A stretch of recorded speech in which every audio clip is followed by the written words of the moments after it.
welcome you all. It's been a long time. This is Hari from Nxgen Media. It's a VFX company, and we are doing this podcast series. So today we had Shawn Herold, great virtual production specialist. We had discussion about how to even build a virtual production if you want, and a lot more information about how to shoot with virtual production and what kind of shoot can be carried out within the virtual production space. Let's jump straight into the session and see what's going on.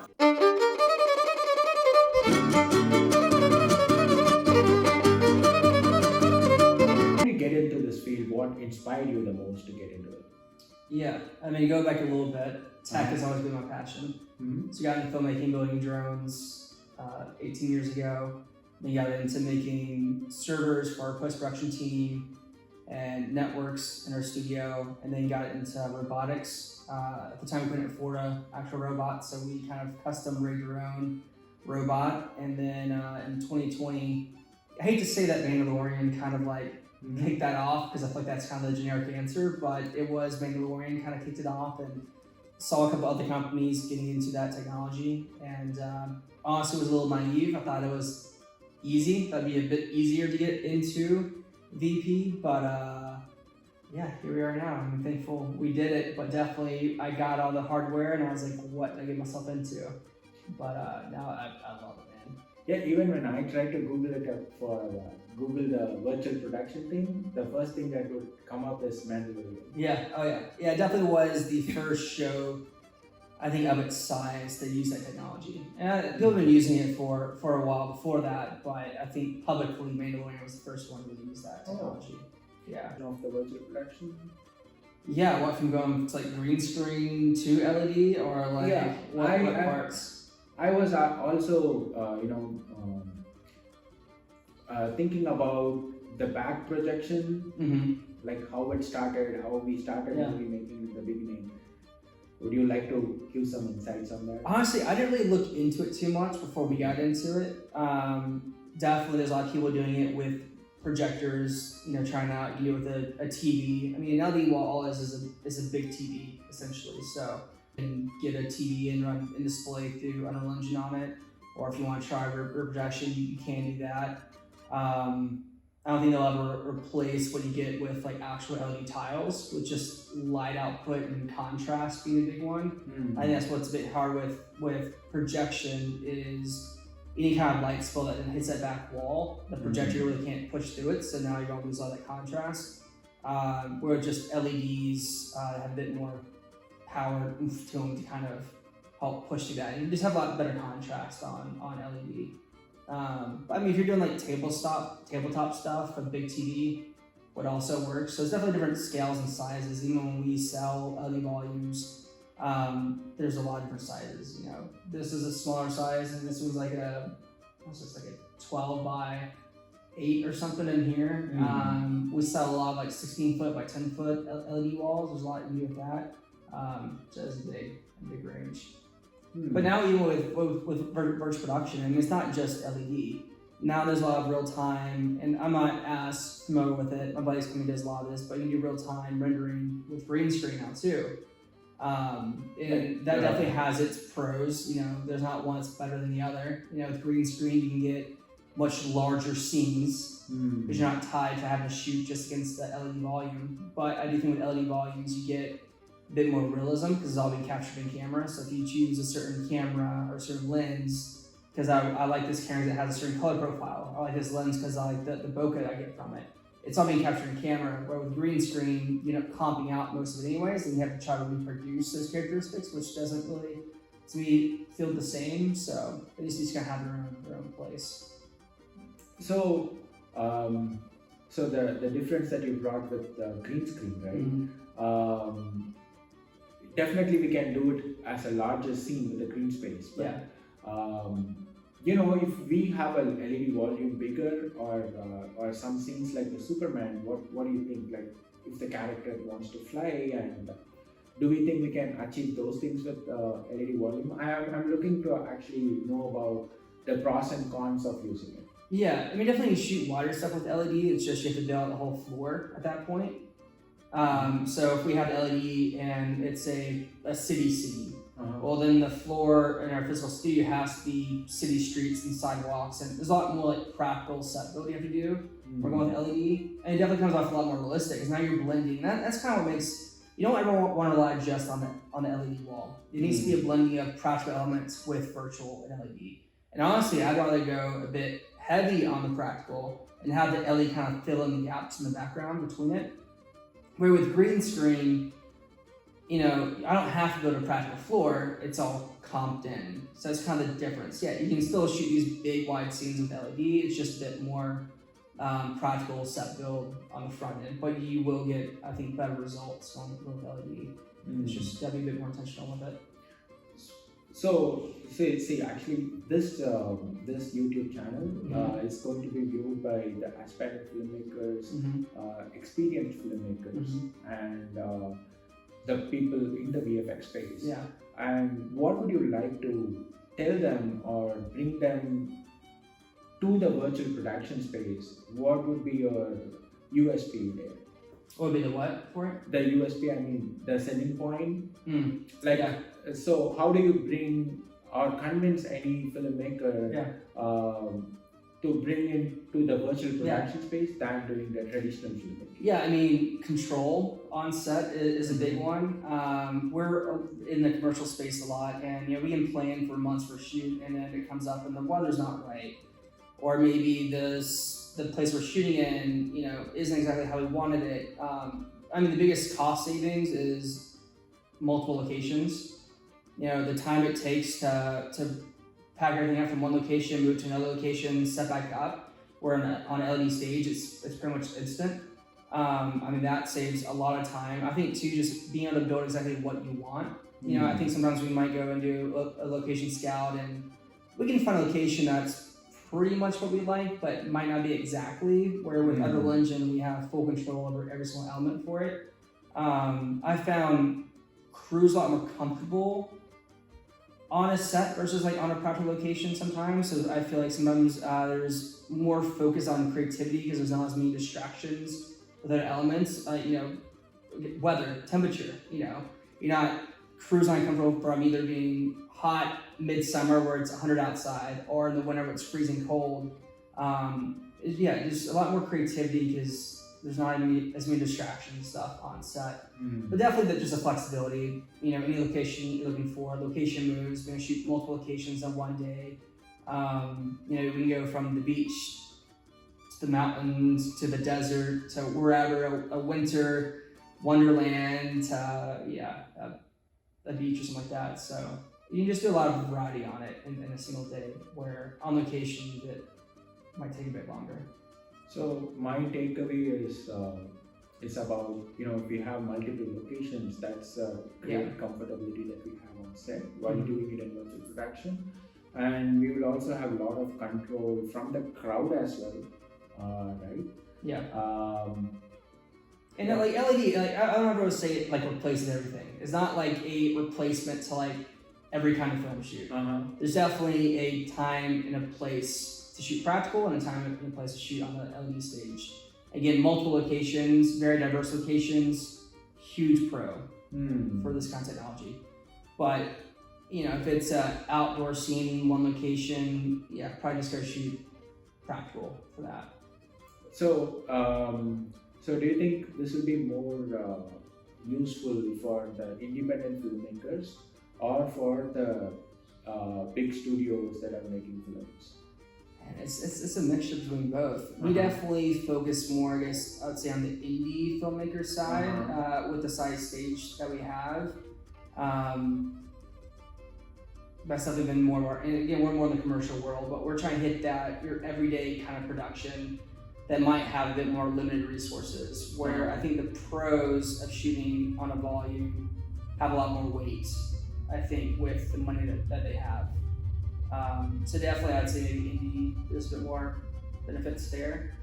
That's more my world, so I can speak more into that, where the bigger features really isn't my world too much. So I can't really say how much pros and cons there are. I can actually say, Shawn, I have seen some of your work. That doesn't look like like something that is shot on a virtual production. It was so cool and so real. But I have seen some movies in Netflix, and you got to believe this. I can definitely feel there is some calm thing missing there. I can say that it's virtual production thing and all, because I sometimes I feel the background is flat and the character is walking. I don't know. It's such a big production. You have to blend practical with virtual. If you just have a character with a LED wall, it's going to feel flat. And then we kind of talked about it briefly yesterday, but the LED side that's a very small part to making the image look good. A lot of it's practical set design, it's your lighting, making sure your lighting blends the virtual and the practical, making sure you're not getting light spill onto LED walls and you don't lose a lot of contrast. And that's one thing when I see something I can tell it was shot on a LED volume is because these shadows don't match up. They might be getting light spill on the walls, some of my shadows are more like a grayish color on my LED side, and then the practical side they're actually like a true black. Yeah. And so that's one thing we focus on really heavily is making sure that our shadows match, our lighting matches, our set deck matches. So a lot of that's in the bad side too. Our in-house bad team that we have here is just incredible. I think that also goes a long, long way. What's the word for it? Our VP supervisor is also huge.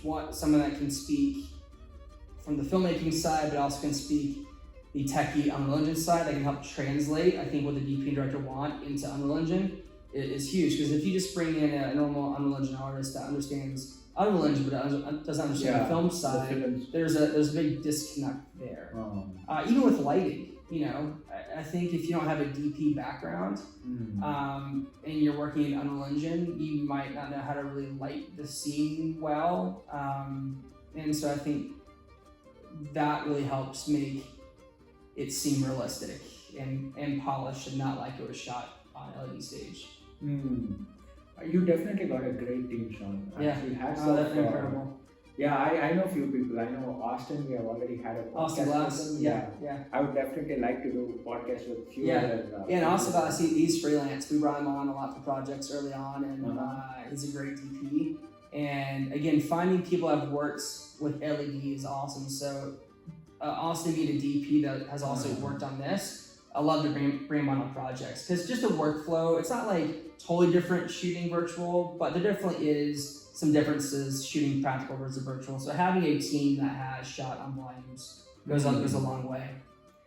So with the studio sites that you have, what kind of a scene we can create? I'm just curious. Just give me some example. What's the what kind of a wide shot we can put there? And tabletop and food is like kind of our bread and butter. Because we also have a robot from MoCo work, which integrates with Unreal Engine on the wall. So for the size, we do a lot of food stuff. We've done Arby's, Bojangles, chicken salad chick, nothing but cakes. I'm sure there's been others. If we do wider shots, what we'll do is we build a practical floor, and we'll scan that practical floor and then extend that into Unreal Engine.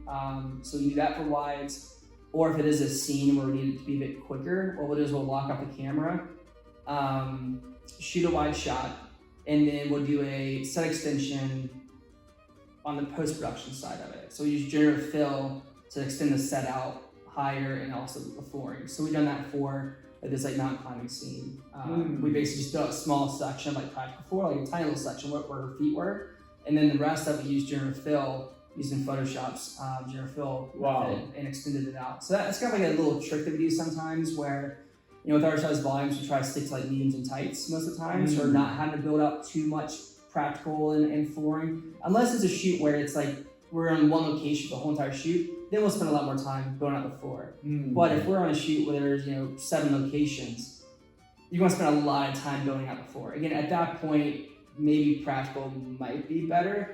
So you kind of have to be smart, I think, on the pre-production side on how you build out the scenes and how wide your shots are. You definitely want to have some establishing shots, so maybe that is done practically, or maybe you generative fill as one of them. There's a lot of different ways you can do it, but definitely mediums and tights is kind of the thing that we do a lot of. We've done some car shoots as well.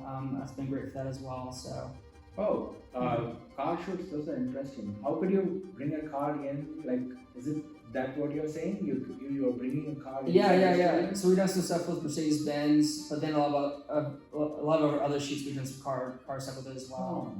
So we might do like 6 or so of those a year. We don't do a lot of wides. You kind of want a stage that has an LED ceiling at that point, just for reflection.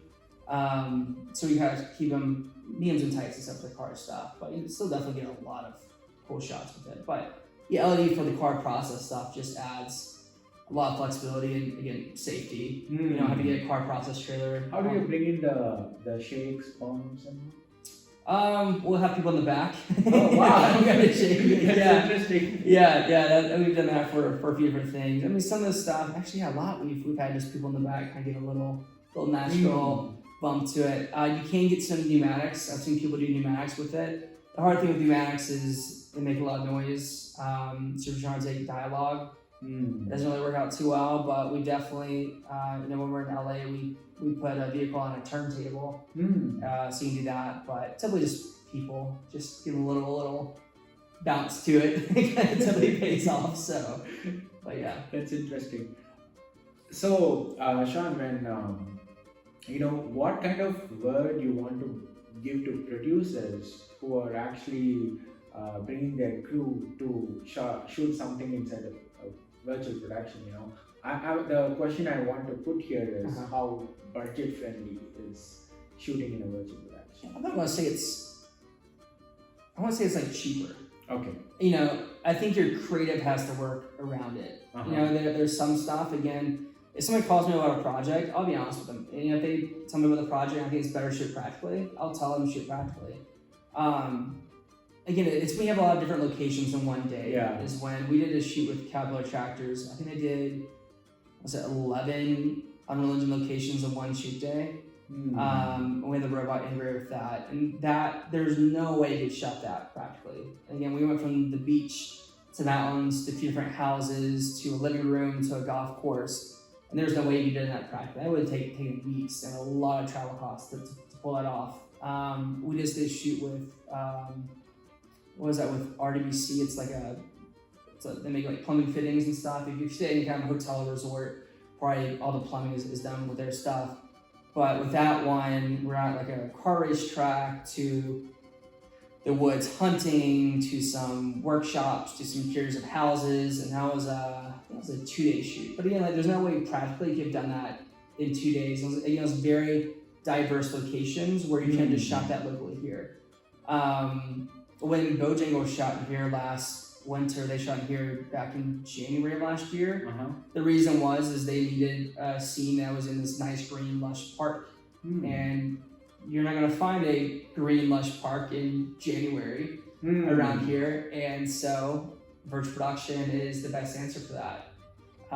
Yeah.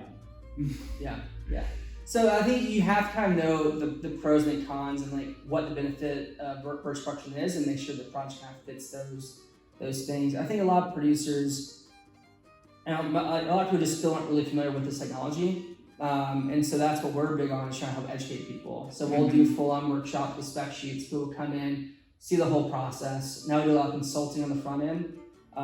Before when we opened the studio, we're just more of a studio space. So the client would figure out all the stuff on the front end. They'd figure out all the VAD, create all their assets, figure out all the creative and all that. And then once they got here, then we do the production side of it. But a lot of times, agencies that aren't familiar with it, they're a little nervous about going down that route if they don't know how the whole process works. They know shooting practically works, they don't know how to do this. A lot of times they kind of don't really lean on this. So for us with the consulting, we'll hear about the project, figure out, does this fit virtually or should you go practically? Then we'll go through the script and figure out what shots we should modify. There are a lot of wide shots in it. Figure out, can we pull these off with mediums or tights? And if there are wides, can we do it with generative fill, or do we put out a full set? We then do the VADs. We create all the Unreal Engine environments for it. And then because we have the environments now we do previs. So that's what's great about Unreal Engine is we can bring in the sensor size of the camera. We can say, all right, we're shooting on the 85 mil here, and we can virtually go around this environment and find our shots. We can bring in meta-human actors on the front end, and we actually have them doing the motions that the actors would be doing on the set day. So we can go and block out an entire shoot all within Unreal Engine. And because we blocked it all out, when we get on the shoot day, we already have all of our stage markers. So we can easily pop to those locations on our stage. Also with that, we can then work with the set department and figure out what should be virtual, what should be practical.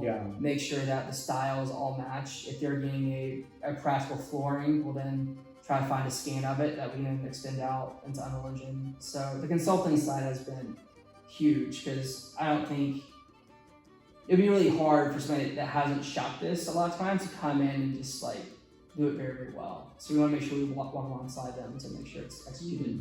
So that brings me this thing like, so while we are planning for shoot, we need to bring in the VP specialist and have a discussion about how are we going to shoot this one, right?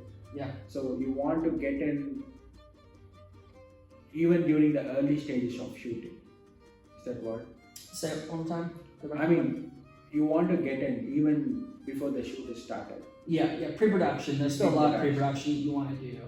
You could just show up and just wing it. I don't think that would be that's definitely the best way. I mean, with any production, it's like you're not going to go and shoot practically and not going to do actual site visits, location scouting. It's like that's basically what we're doing here. Is we're doing a virtual location scout essentially, finding all of our shots, locations, and when we're at that location, we'll then start making changes like, oh, I wish this wall color was a bit different, or I wish this fence was moved over, I wish we had more trees in the background. And so that's more of on when we do our like virtual scouting. We'll then take notes from the team on what they want changed and all that.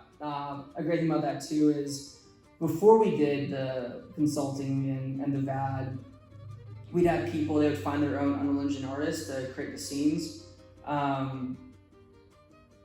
With virtual production, we're running it real time. And so sometimes it's kind of hard to get a good frame rate when you're running real time. And so before we do a lot more of the pre-production side, people just bring the projects on the shoot day, we load it up and the frame rate might only be like 10 frames, you know? And then you're kind of scrambling to figure out, oh, how can we get this frame rate a bit higher, you know?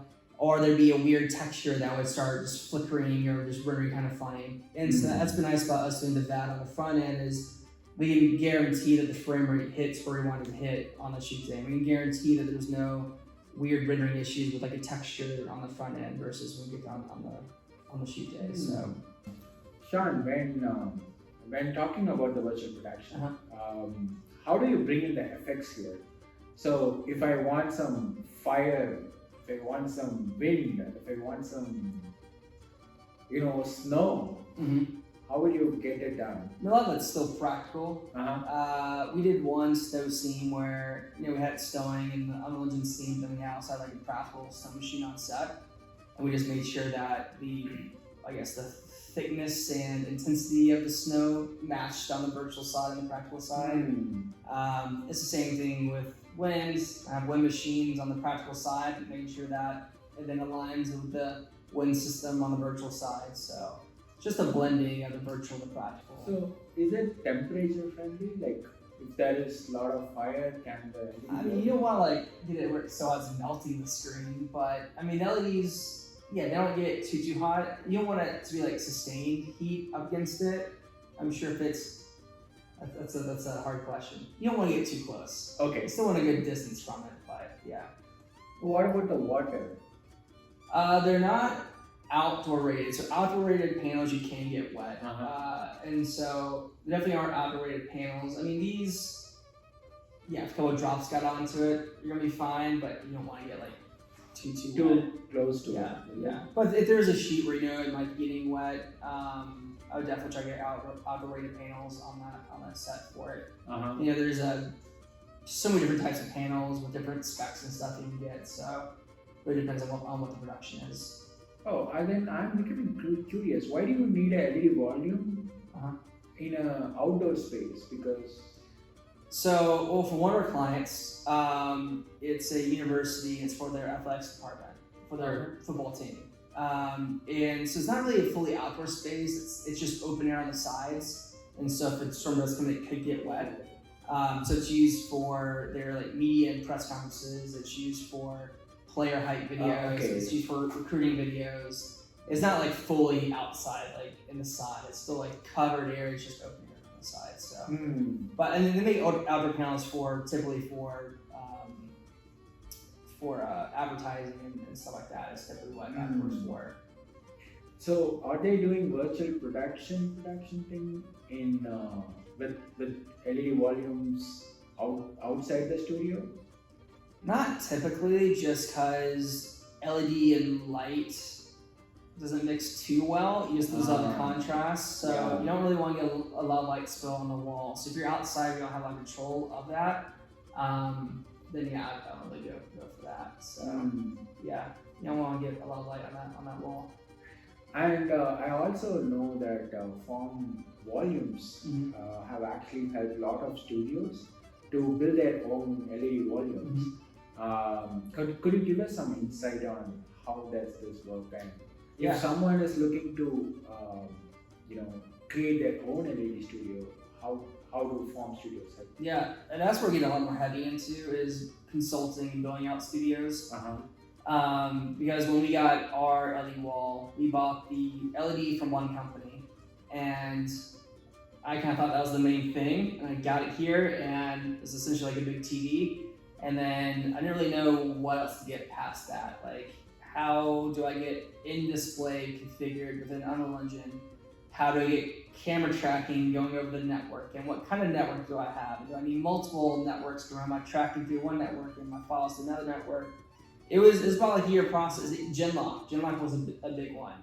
Initially, we didn't have A6000 GPUs, which gives you Genlock on the GPU side, which is really important. What is the Genlock for you? Yeah, so Genlock is kind of like the heartbeat of the system. So typically your wall might be running, most walls run at like 60 hertz. You can do 120 or 240 hertz as well. But if my walls are at 60 hertz and my camera's at 23.98, you're going to see just a lot of flickering and abnormalities in the image. Also, my camera might be capturing a frame in between the wall reproducing the frame. And so basically what Genlock does is I set the Genlock to whatever frame rate I'm shooting at. So let's say I'm shooting at 23.98.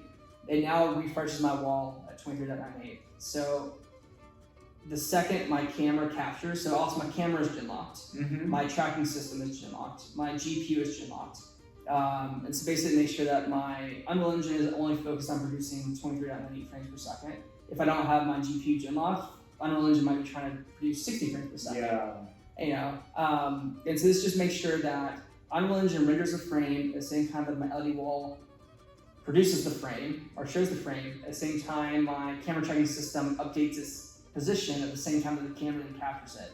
And so just make sure everything's like nice and in sync and just on that same like rhythm. And it just makes everything just be a lot more smoother and polished, and it's definitely a core function of working with LED. Yeah, I know a lot of people aren't familiar with Genlock. A lot of people are more familiar with like time code and stuff like that. But yeah, Genlock is just this continuous heartbeat that you set to the frame rate that you're shooting at, and make sure that then everything locks at that consistent frame rate. So while creating a studio and what other aspects that we need? Yeah, well, okay, so going back, so again, didn't really know what I was getting myself into. So it took a while to get our system running smoothly. We started posting some YouTube videos around virtual production and how it works. We started having people reach out to us asking, hey, who'd you get your volume from? Who'd you get this from? And really, like, there wasn't like a good place to point them because there wasn't a lot of people that focused on the film side and had like a all-in-one solution for filmmakers. So after a while, we already had relationships with all these manufacturers. So let's create a company and start selling these things. So we created Form Volumes. Initially, we were doing only custom solutions, so custom builds. Now we have these like packs, these all-in-one packs. Which makes it just a lot easier for people to get into it. We basically have like 3 different sizes. We have these pre-configured network racks that has all your media servers and processors and camera tracking and Genlock, all that pre-configured, all the software is all pre-configured. Just makes it very easy to get into. One thing that we also did is we ended up buying a lot of the wrong things. So we buy the wrong thing, then it's like, we actually need this thing. And so we also lost a lot of money from buying Yeah, stuff that wasn't a right. lot of Yeah. cost, right? Yeah, even the video processor on the LED side, there's different levels of processors and different levels of LED, and didn't really know what scan rate and refresh rate meant. And even with the pixel pitches, like, do I really need a 1.9 or can I get away with a 2.6? It's just, we just created it just because we use it on the daily, we understand how it works, and so we just want to help share the knowledge and help other people get into it as well. So we created it, so. So if we want to talk some numbers about, what would the numbers you can give on this? Yeah, the smallest package that we sell, again, it's all Packs, you mean package? package. Yeah, Okay. package. Yeah. The smallest one we sell is a 16 foot by 10 foot, which is Okay. good for in-house agencies. Uh-huh. Again, it's the LED wall, it's your video processor, your media server, your NAS, your Genlock, camera tracking, and the software. That one's around 160K currently for a 2.6 pitch. Uh-huh. If you want like a 1.9 version of that, it's about 182. And then I'm trying to think of other packs. I think the next pack is like a 24 by 12. Don't quote me on that.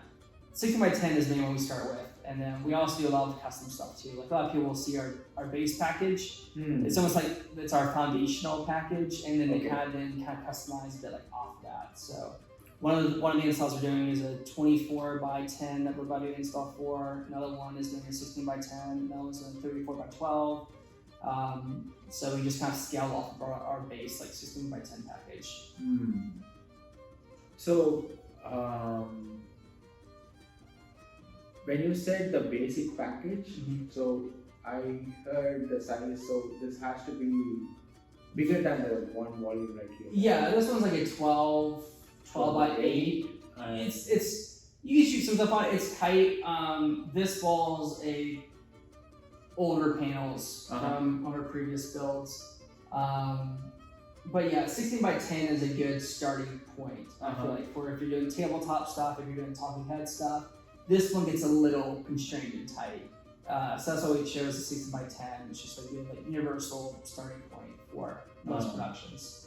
I think this one you might be a little frustrated with the size of this one a bit too much. Yes, it's a bit constrained. We've done talking head stuff on it. We've done tabletop stuff with it. I just always wish for a bit more size. We just found that the 16 by 10 foot is just a good starting size for walls.